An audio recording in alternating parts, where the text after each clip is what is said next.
Bismillahirrahmanirrahim. Assalamualaikum warahmatullahi wabarakatuh. Perkenalkan, kami dari kelompok 2 ingin mempresentasikan hasil dari diskusi kelompok kami. Jadi langsung saja saya serahkan kepada pemateri. Perkenalkan, nama saya Nur Fadila. Di sini saya akan menjelaskan tentang latar belakang. Natrium benzoat merupakan bahan pengawet organik yang penggunaannya diperbolehkan jika jumlahnya di bawah ambang batas maksimum. Jika dikonsumsi secara berlebihan akan menyebabkan gangguan kesehatan seperti penyakit lupus, edema atau bengkak, dan lain-lain.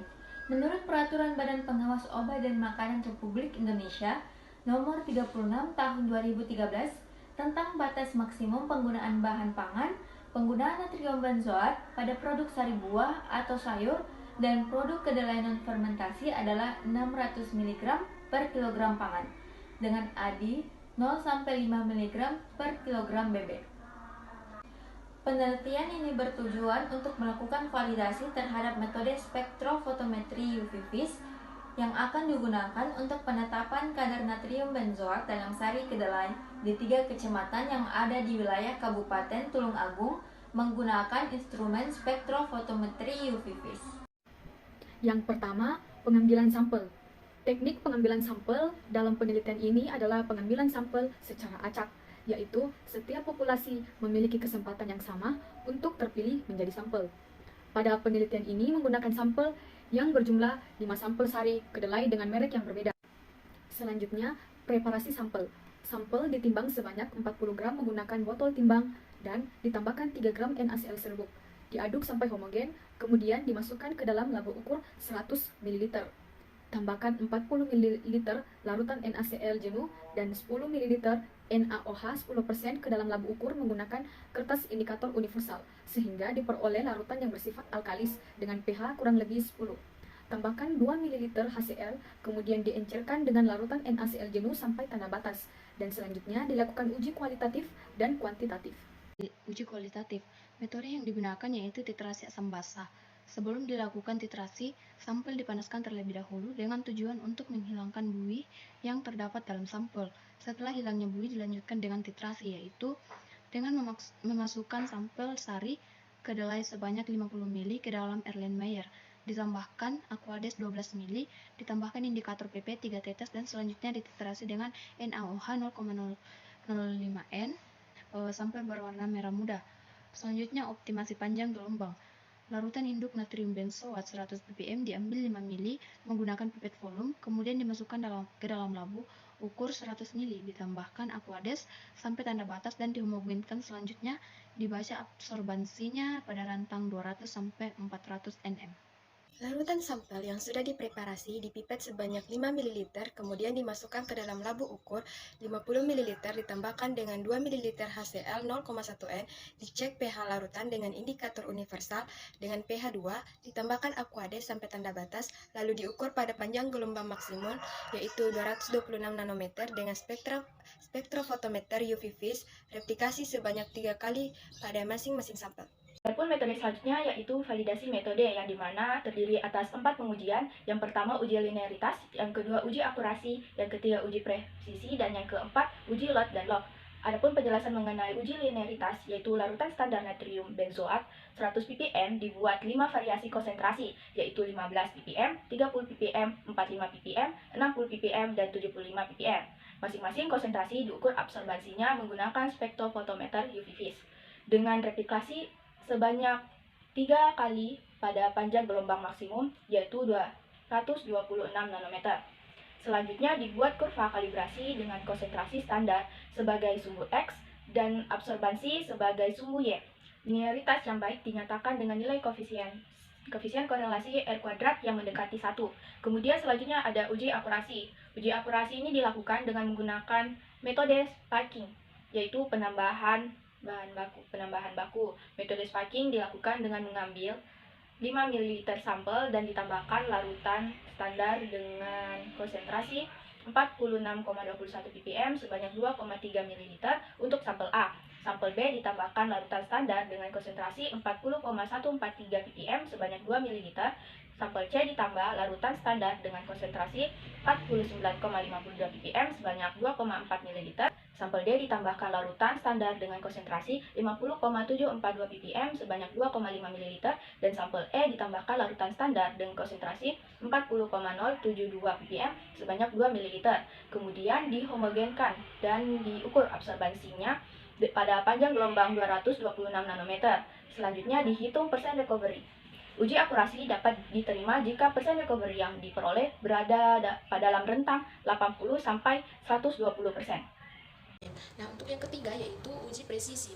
Jadi, untuk uji presisi ini dilakukan untuk mengukur absorbansi masing-masing sampel yang sudah dipreparasi menggunakan spektrofotometer UV vis.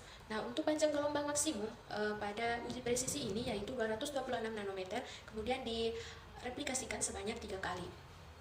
Nah, selanjutnya itu diukur konsentrasi sampel menggunakan persamaan regresi linear, yaitu Y sama dengan 0,281X ditambah 0,3693 dan dihitung nilai RSD-nya. Nah, jadi RSD ini merupakan suatu nilai ketelitian yang dinyatakan dalam relative standard deviation. Nah, jadi besarnya nilai RSD ini digunakan untuk menyatakan tingkat ketelitian analisis. Semakin kecil persen RSD-nya, maka semakin tinggi tingkat ketelitiannya.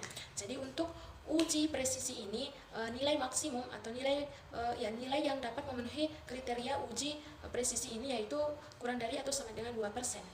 Uji yang keempat ini yaitu uji LOD atau uji batas deteksi dan uji LOQ atau uji batas kuantitas. Nah, untuk uji LOD dan uji LOQ ini dilakukan dengan menghitung masing-masing sampel yang sudah dipreparasi dengan menggunakan rumus. Nah, jadi rumus untuk LOD atau uji batas deteksi ini sama dengan 2 dikali SD per slop dan rumus untuk LOQ atau uji batas kuantitas itu sama dengan 10 dikali SD per slop. Nah, untuk keterangannya, S-nya sendiri adalah standar deviasi. Sedangkan slope itu arah garis linear atau kepekaan arah dari kurva antara respon terhadap konsentrasi. Uji kualitatif. Uji kualitatif dalam penelitian ini menggunakan 5 sampel sari kedelai yang tidak diberi pewarna. Uji ini dilakukan dengan membandingkan kontrol positif dan kontrol negatif. Kontrol positif berisi pelarut atau aqueous ditambah dengan natrium benzoat, sedangkan kontrol negatif berisi pelarut tanpa adanya natrium benzoat. Kontrol positif dan negatif dititrasi menggunakan NaOH 0,05N dan didapatkan hasil, di mana kontrol positif berubah warna menjadi merah muda setelah dititrasi dan sebaliknya kontrol negatif tetap bening meskipun telah dititrasi. Hasil penelitian ini menunjukkan bahwa kelima sampel yang diambil dari 3 kecamatan di Kabupaten Tulungagung menunjukkan hasil positif mengandung pengawet natrium benzoat pada semua sampel, ditandai dengan adanya perubahan warna dari bening menjadi warna merah muda. Nah, selanjutnya yaitu optimasi panjang gelombang. Penentuan panjang gelombang optimum ini bertujuan untuk mengetahui pada panjang gelombang berapa yang dapat menghasilkan nilai absorbansi maksimum pada sampel, sehingga didapatkan nilai absorbansi yang akurat. Hasil pengukuran panjang gelombang optimum untuk larutan standar natrium benzoat dengan konsentrasi 5 ppm dimulai pada panjang gelombang 200 sampai 400 nanometer dan panjang gelombang optimum ditunjukkan pada panjang gelombang 226 nanometer dengan memberikan nilai absorbansi tertinggi. Setelah direplikasi 3 kali pada panjang gelombang optimum 226 nanometer didapatkan nilai absorbansi sebesar 0,275. Perkenalkan, nama saya Yusriani, nomor urut 46. Selanjutnya ada validasi metode. Yang pertama yaitu uji linearitas. Uji linearitas bertujuan untuk mengetahui apakah konsentrasi zat yang akan dianalisis dengan metode spektrofotometri UV vis mempunyai hubungan yang linear atau tidak secara signifikan. Pada tabel 1 menunjukkan nilai absorbansi pada masing-masing konsentrasi. Berdasarkan tabel tersebut menunjukkan bahwa semakin tinggi konsentrasi analit, maka nilai absorbansi yang dihasilkan juga semakin besar. Hubungan antara konsentrasi terhadap absorbansi dinyatakan dengan kurva kalibrasi. Berdasarkan hasil kurva kalibrasi yang dapat dilihat pada gambar di samping, diperoleh persamaan regresi linear Y sama dengan 0,0281X ditambah 0,3693 dengan koefisien kolerasi atau R sama dengan 0,99563. Kurva kalibrasi di atas menunjukkan hubungan yang linear konsentrasi dengan absorbansi, dibuktikan dengan peningkatan garis linear. Linearitas dapat diterima jika nilai R pangkat 2 mendekati 1. Hal ini menunjukkan bahwa analisis natrium benzoat menggunakan metode spektrofotometri UV vis mempunyai linearitas yang baik. Selanjutnya yang kedua ada uji akurasi.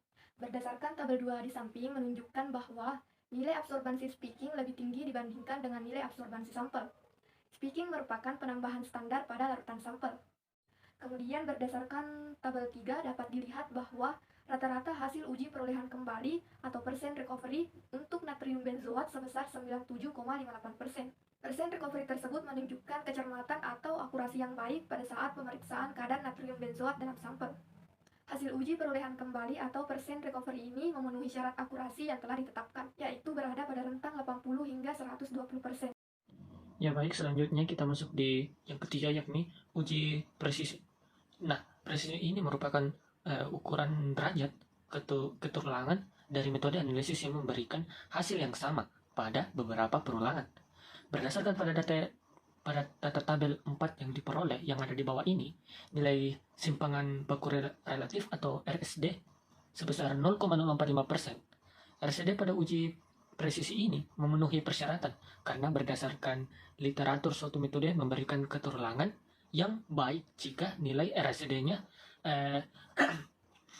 tidak kurang atau sama dengan 2%. Penyimpangan yang terjadi masih dalam rentang yang diizinkan dan dapat dikatakan metode yang digunakan memiliki keterulangan yang baik dalam suatu analisis.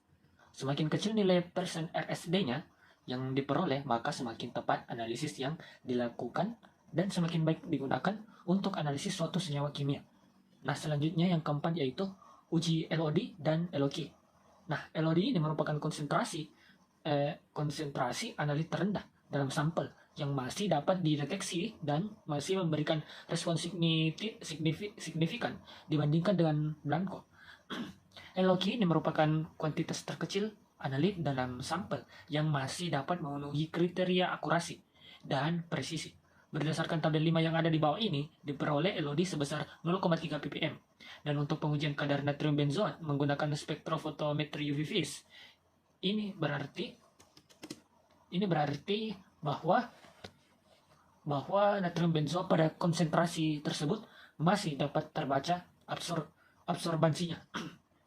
Namun tidak dapat digunakan dalam perhitungan karena dapat membuat bias perhitungan. Sedangkan LOQ diperoleh sebesar 1,0996 ppm. Konsentrasi tersebut merupakan konsentrasi terkecil yang tidak menimbulkan bias perhitungan.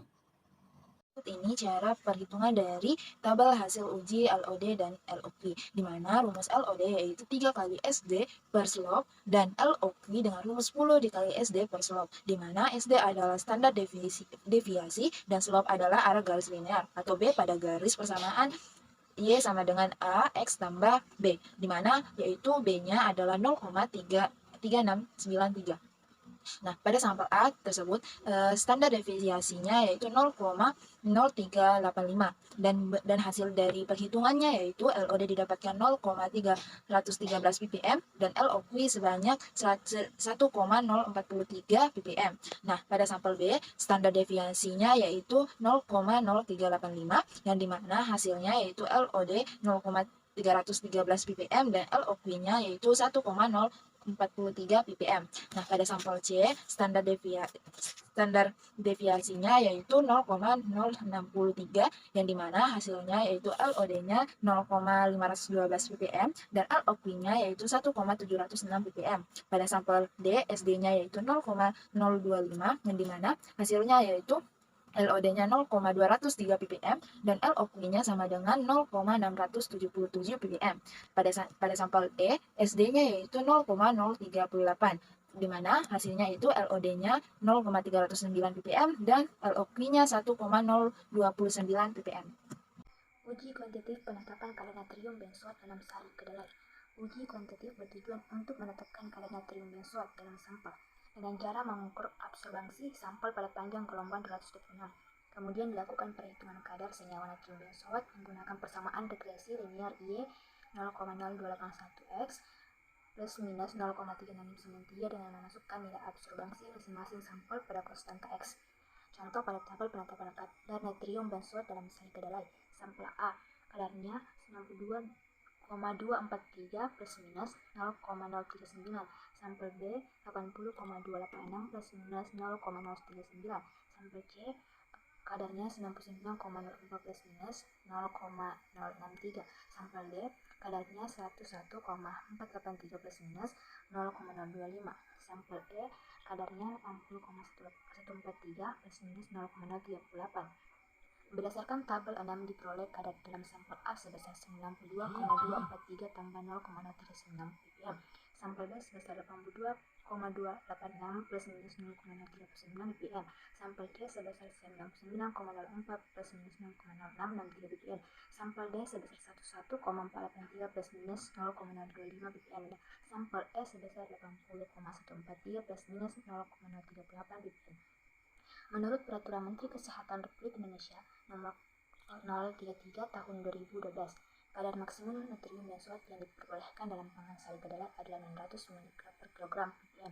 Berdasarkan data tersebut menunjukkan bahwa kelima sampel dari sari kedelai yang dianalisis mengandung natrium benzoat dengan kadar di bawah batas maksimum yang ditetapkan. Berdasarkan penelitian yang telah dilakukan, diperoleh beberapa kesimpulan sebagai berikut, yaitu pertama, berdasarkan validitas metode yang telah dilakukan, yaitu metode spektrofotometri UV-Vis mempunyai validitas yang baik karena meliputi nilai R2 yang diperoleh dari persamaan kurva baku sebesar 0,99563%, recovery sebesar 97,58%, yang masuk rentan 80-120%, RSD sebesar 0,0454% yang telah memenuhi persyaratan, yaitu kurang dari 2%, LOD sebesar 0,33 ppm, dan LQ sebesar 1,0996 ppm. Dan kedua, yaitu kadar natrium benzoat yang terkandung dalam sampel sari kedelai yang telah diuji kuantitatif menggunakan spektrofotometri UV-Vis yang sudah tervalidasi diperoleh kadar dalam sampel A sebesar 92,243 kurang lebih 0,039 ppm sampai sampel B sebesar 80,286 kurang lebih 0,39 ppm. Sampel C sebesar 99,04 kurang lebih 0,063 ppm, sampel D sebesar 101,483 kurang lebih 0,025 ppm, dan sampel E sebesar 80,143 kurang lebih 0,038 ppm. Yang ketiga, yaitu berdasarkan Peraturan BPOM Republik Indonesia Nomor 36 Tahun 2013 tentang batas maksimum penggunaan bahan pakan penggunaan natrium benzoat pada produk sari buah atau sayur dan produk kedelai non-fermentasi adalah 600 mg per kilogram pangan dengan HDI 0-5 mg per bobot. Kelima sampel yang sudah diuji kuantitatif menunjukkan hasil bahwa semua sampel telah memenuhi persyaratan dari BPOM Republik Indonesia, yaitu kurang dari 600 mg per kilogram ppm. Jadi itulah tadi presentasi dari kelompok kami. Mohon maaf jika ada kesalahan. Saya akhiri. Assalamualaikum warahmatullahi wabarakatuh.